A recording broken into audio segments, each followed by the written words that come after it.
నమస్తే తెలుగు న్యూస్ కి స్వాగతం. నేను రూపానాథళ్ళ. వినాయక చవితి భారతదేశ సంస్కృతిలో ప్రసిద్ధమైన పండుగ. వినాయక చవితి అనగానే జై జై గణేశ అంటూ పిల్లలు చేసే సందడి, పెద్దలు జరిపే వేడుక, ఊరూరా సంబరాలు అంబరాన్నంటుతాయి. ఈ పండుగకు భారీ వినాయక విగ్రహాలు ప్రతి గ్రామంలో, ప్రతి ఊర్లో, ప్రతి పట్టణంలో ఏర్పాటు చేస్తారు. 5,000 నుంచి 5 లక్షల వరకు అవసరమైతే 50 లక్షల వరకు ఖర్చు చేసైనా సరే వినాయక విగ్రహాలను ఏర్పాటు చేసి ఊరువాడ పండుగ చేసుకోవడం హిందూ సంప్రదాయంలో ఒక భాగమైపోయింది. అలాంటి విగ్రహాల తయారీ జీవనాధారంగా బ్రతికే కుటుంబాలు కూడా వేల సంఖ్యలో ఉన్నాయి. ఈ వినాయక విగ్రహాలు తయారు చేసే కుటుంబాలు రాజస్థాన్, మహారాష్ట్ర ప్రాంతాల నుంచి వలస వస్తుంటారు. కొందరు పండుగ సీజన్ కి 2 నెలల ముందుగా వచ్చి విగ్రహాలు తయారు చేస్తే, మరికొందరు ఇక్కడే షెడ్యూల్ ఏర్పాటు చేసుకుని విగ్రహాలు తయారు చేస్తున్నారు. ఈ కళాకారులు కేవలం విగ్రహాలు తయారు చేయడమే కాదు, తరతరాలుగా వస్తున్న ఈ అద్భుతమైన కళలను కాపాడుతున్నారు. వీరి చేతుల్లో మట్టి ముద్దలు అందమైన విగ్రహాలుగా మారి ఇళ్లల్లో, వీధుల్లో, వాడల్లో కొలువై పూజలు అందుకుంటున్నాయి. వినాయక విగ్రహాలు ఏర్పాటు చేయడం, వేడుకలు నిర్వహించడం ఇప్పుడు ప్రతి ఊర్లో ప్రతిష్టాత్మకంగా మారిపోయింది. కమిటీలుగా ఏర్పడి చందాలు వసూలు చేసి లక్షల రూపాయలు ఖర్చు పెట్టి వినాయక ఉత్సవాలు చేయడం యువతకు ఓ మంచి అనుభూతి. సాధారణంగా వినాయకుని విగ్రహాలు 2 విధాలుగా తయారు చేస్తారు.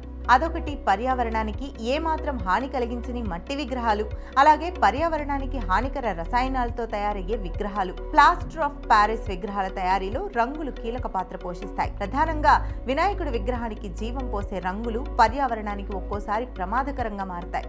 కొన్ని ఎకో ఫ్రెండ్లీ రంగులు, సహజ సిద్ధమైన కూరగాయలు, పసుపు, కుంకుమ, గంధం, పువ్వుల నుంచి తయారు చేసే విగ్రహాలు పర్యావరణానికి మేలు చేసే విధంగా ఉంటాయి. ప్రతి సంవత్సరం పర్యావరణ పరిరక్షణ కోసం మట్టి విగ్రహాలను, సహజ రంగులను వాడమని ప్రభుత్వాలు ప్రకటనలు చేస్తూనే ఉన్నాయి. అయినప్పటికీ తక్కువ ధర కోసం చాలా మంది సింథటిక్ రంగులను వాడడానికి మొగ్గు చూపుతున్నారు. పర్యావరణానికి హాని కలిగించని ఎకో ఫ్రెండ్లీ రంగుల్ని వాడాలంటే మాకు సరైన గిట్టుబాటు ధర రావడం లేదని, ప్రతి సీజన్ కి 150 నుంచి 200 మధ్య విగ్రహాలు తయారు చేస్తే వాటిలో సగం మాత్రమే అమ్ముడుపోతున్నాయని, సగటున ఒక విగ్రహం తయారు చేయడానికి 5,000 నుంచి 25,000 వరకు ఖర్చు చేస్తామని, 10,000 నుండి 50,000 వరకు ఖరీదు చేసే అనేక రకాల వినాయక విగ్రహాలు విక్రయిస్తున్నామని విగ్రహ తయారీదారులు అంటున్నారు.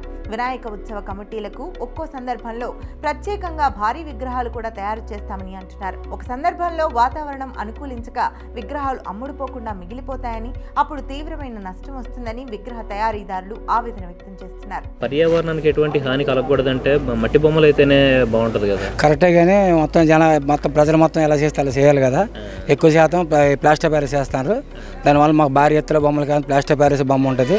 అందుకు ఈ బొమ్మ ఇక్కడి నుంచి మేము ఒడిశా పంపిస్తున్నాం సార్.